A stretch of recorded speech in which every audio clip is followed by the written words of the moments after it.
The 1992 presidential election featured three candidates vying for the office of the presidency: Bill Clinton, governor in Arkansas, President George Bush, trying to retain his position as president, and Texas businessman Ross H. Perot, who made the following statement. You can move your factory south of the border, pay $1 an hour for labor, hire a young 25, that's assuming you've been in business for a long time, you've got a mature workforce. Pay $1 an hour for your labor, have no health care, that's the most expensive single element in making a car, have no environmental controls, no pollution controls, and no retirement, and you don't care about anything but making money, there will be a giant sucking sound going south. That was perhaps the most memorable statement from the 1992 town hall debate held at the campus of the University of Richmond, Virginia, October 15, 1992. It aptly described what the New World Order would mean for jobs, especially manufacturing jobs under the proposed North American Free Trade Agreement. However, the job-sucking sound for vacuuming and manufacturing jobs had already occurred and had happened to a specific class of people who are known to be the last to be hired and the first to be fired.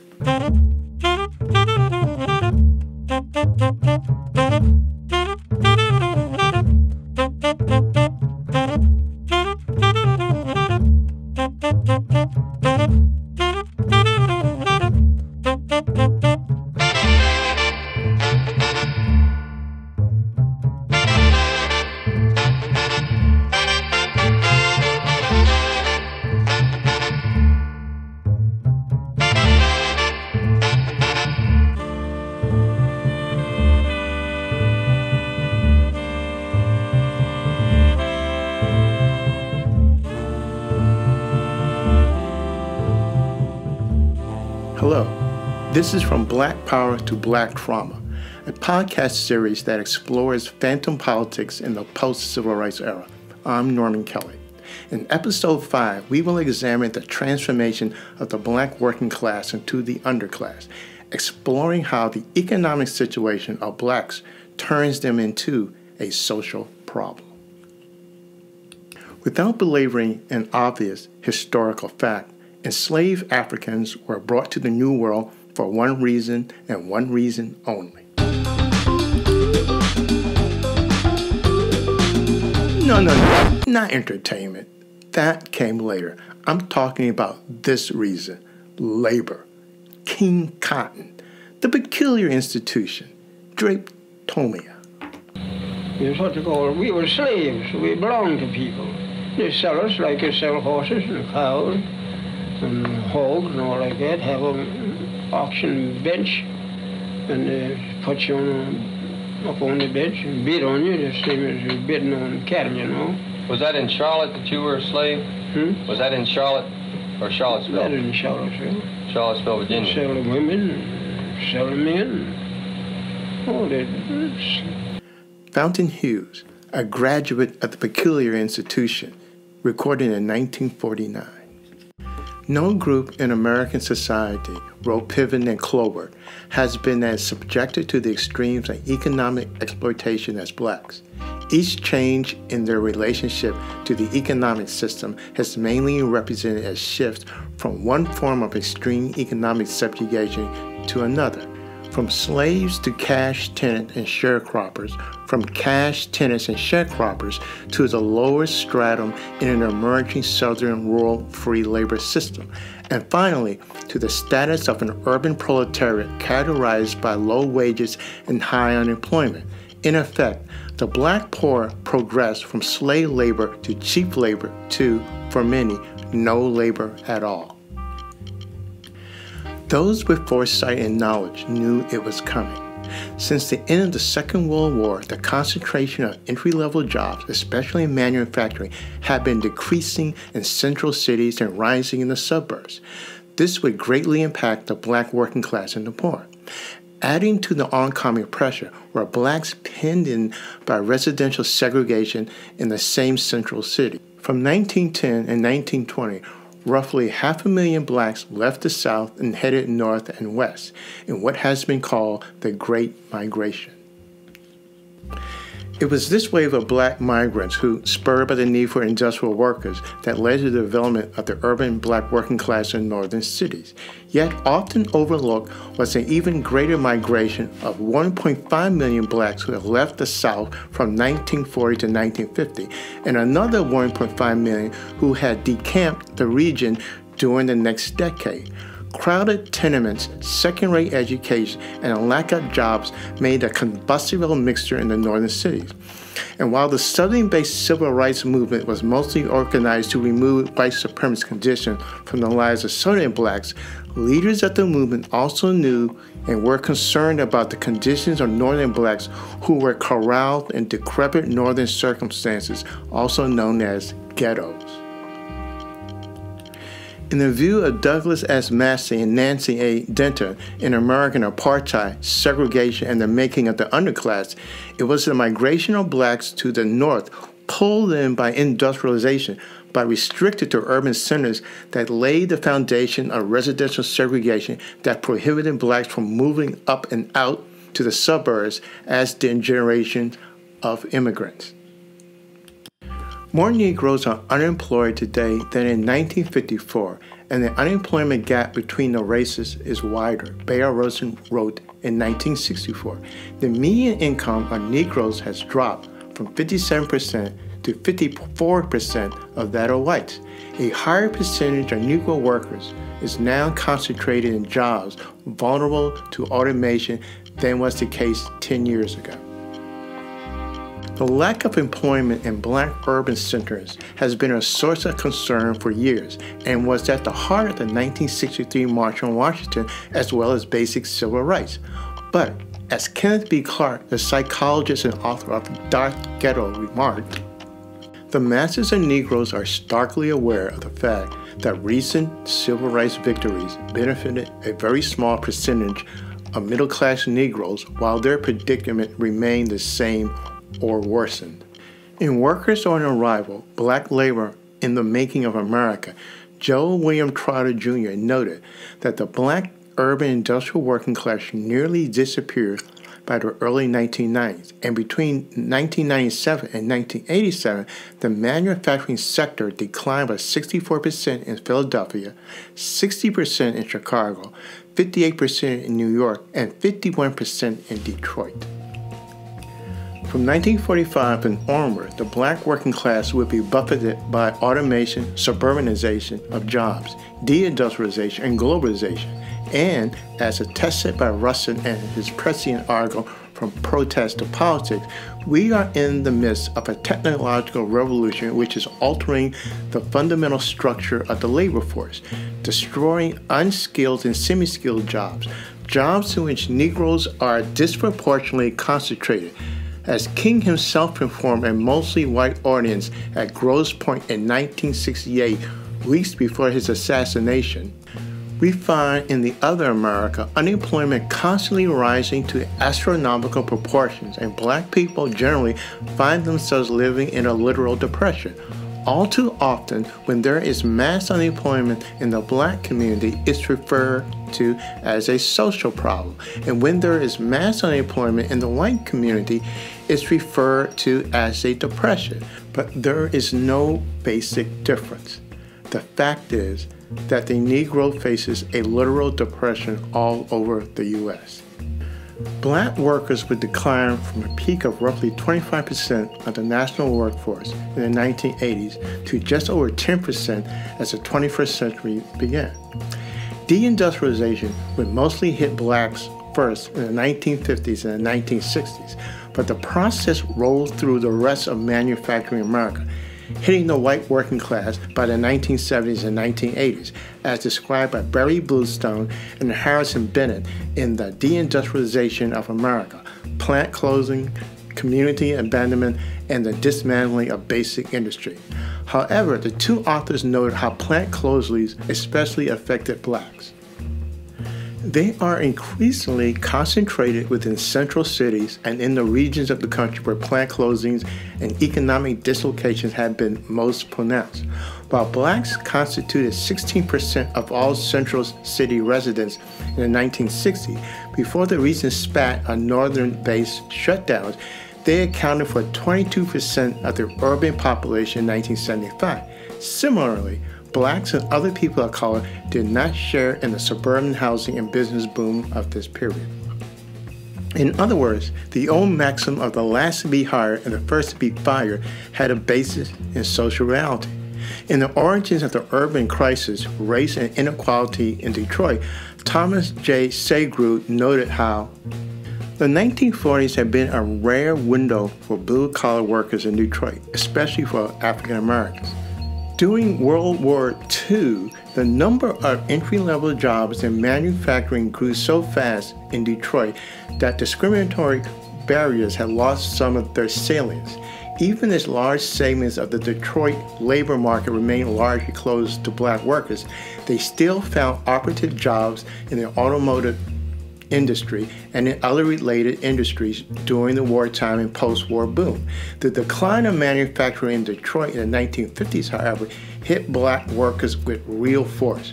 Rates of unemployment and joblessness in Detroit rose steadily beginning in the 1950s among African Americans.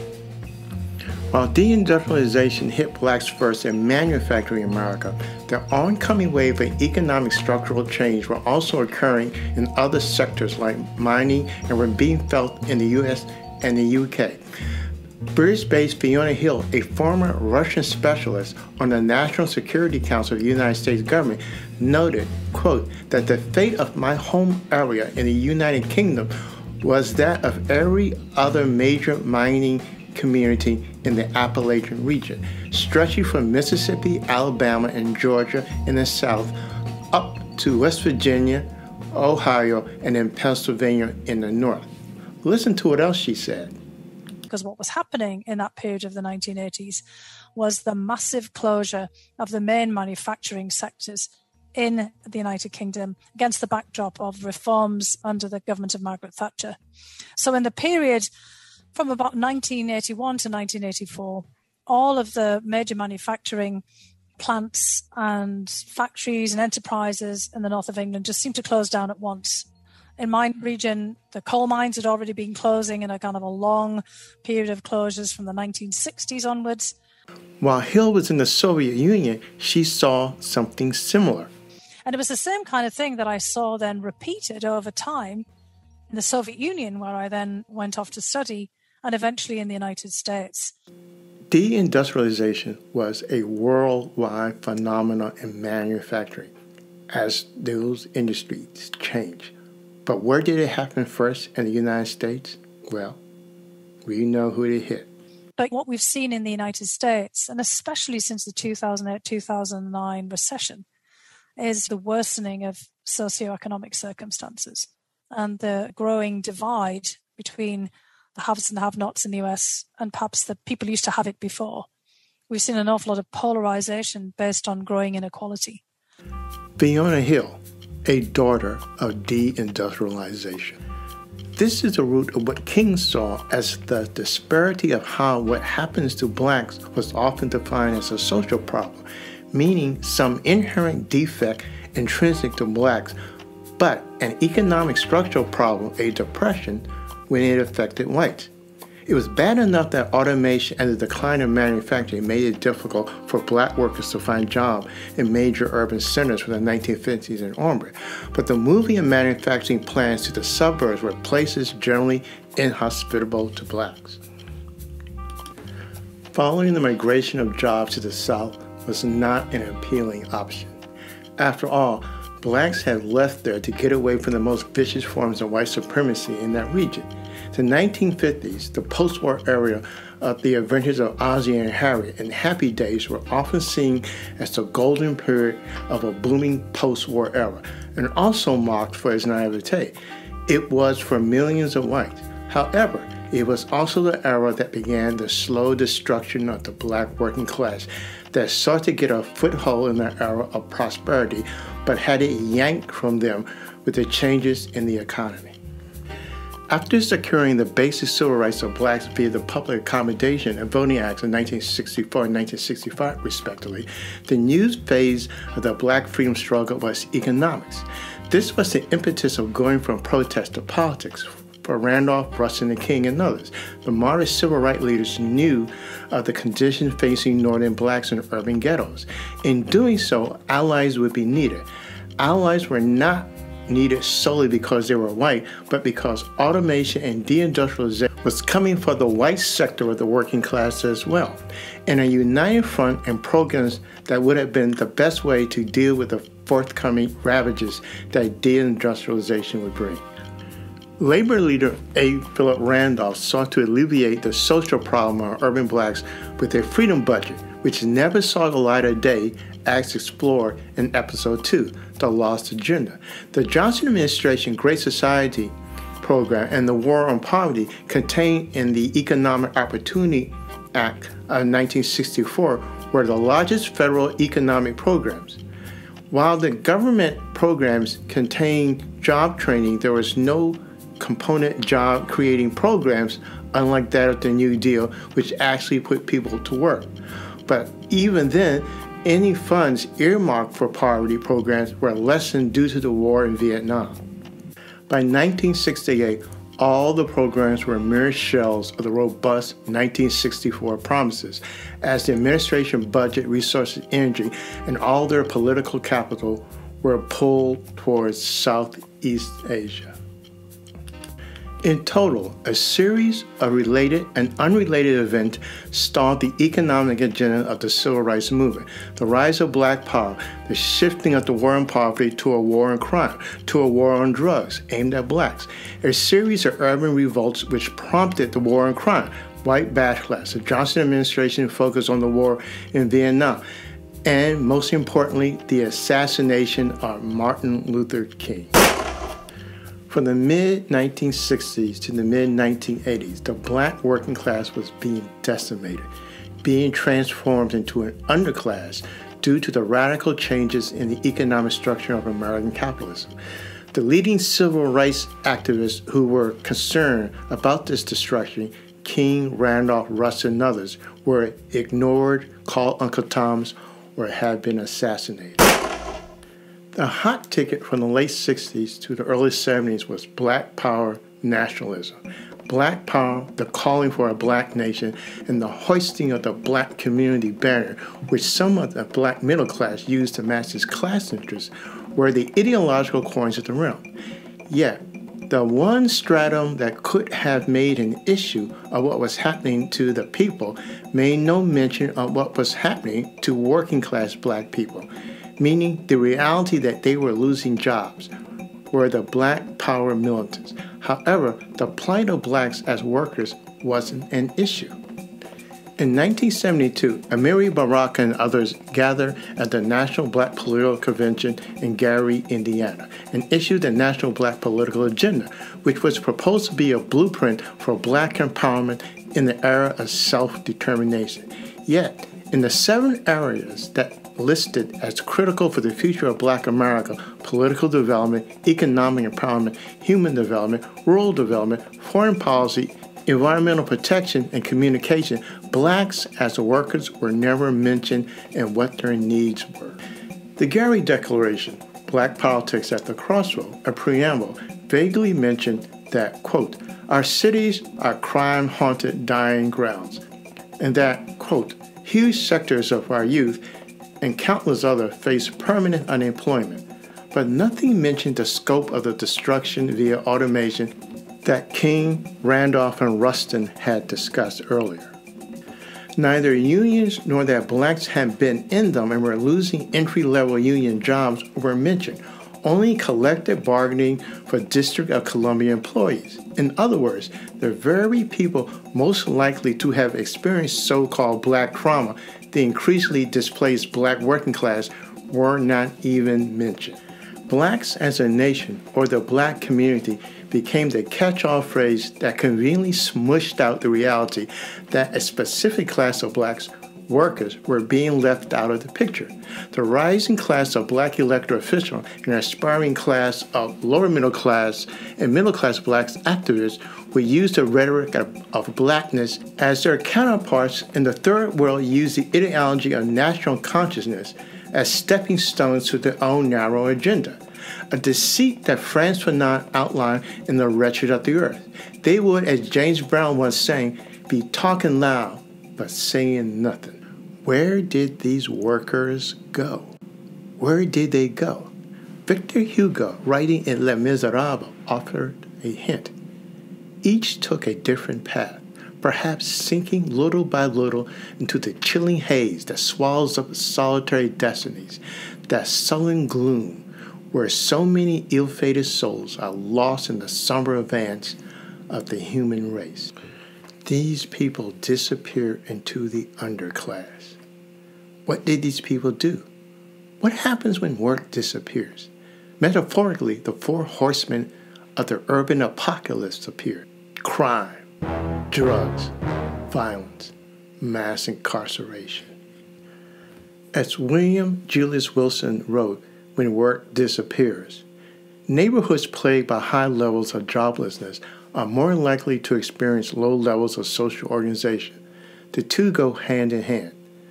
High rates of joblessness trigger other neighborhood problems that undermine social organization, ranging from crime, gang violence, and drug trafficking to family breakups and problems in the organization of family life. Neighborhoods plagued by high levels of joblessness, insufficient opportunities, and high residential mobility are unable to control the volatile drug market and the violent crimes related to it. And the job losses were immense, as Wilson noted. The manufacturing losses in some northern cities have been staggering. In the 20-year period from 1967 to 1987, Philadelphia lost 64% of its manufacturing jobs. Chicago lost 60%. New York City, 58%. Detroit, 51%. In absolute numbers, these percentages represent the loss of 160,000 in Philadelphia, 326,000 in Chicago, 520,000, over 500,000 in New York, and 108,000 in Detroit. As noted by Joe William Trotter Jr., still, despite significant differences from city to city, high rates of unemployment and low and inadequate incomes in new service sector jobs underlay the spread of poverty across Black urban America. In the central city, African American poverty increased by 74%, rising from 3.1 million to 5.4 million people between 1969 and 1972, while inner city whites living in poverty rose by 52%, 9.7 to 14.5 million. As stated before, the consequences of this socio-economic dysfunction was the high level of intercommunal violence. Wilson observed, between 1985 and 1992, there was a sharp increase in the murder rate among men under the age of 24. For men 18 years and older and younger, murder rates doubled. Black males in particular have been involved in this upsurge. Note the high homicide rates over a 54-year period in the post-civil rights era, which includes the years that Wilson cited. While the Nixon administration, as examined in episode 4, used the war on drugs as a cover for its political vendetta against the anti-war movement and militant blacks, working class and middle class blacks felt they were under siege by the enemy within their neighborhood. Heroin. Heroin was such an epidemic in cities such as New York that even soul brother number one, the Godfather, James Brown, felt compelled to record a song poem called King Heroin in 1972.